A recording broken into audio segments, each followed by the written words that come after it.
ভোকালটা খুব ভালোবাসা ও অনুভূতি দিয়ে গেয়েছি, যাতে কথাগুলো আমাদের সকলের হৃদয়ে গিয়ে স্পর্শ করে। এবারে ভোকাল এবং টুইটারের দুটির মিষ্টতা অনুভব করা যায়।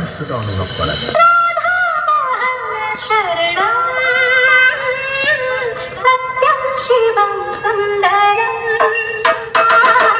सत्यं शिवं सुन्दरेश्वर सत्य है सत्य ही शिव है शिव ही सुंदर है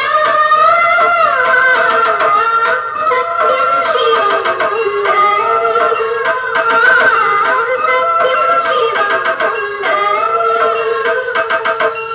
এটাও সম্পূর্ণভাবে প্রস্তুত। তাহলে এবার সেই মেদিনীপুরের ভাইরাল স্টাইলে এই সাউন্ড চেক শুরু করা যাক। আশা করি এই মেদিনীপুরের ভাইরাল সাউন্ড চেক আপনাদের হৃদয় স্পর্শ করবে। सत्यं शिवं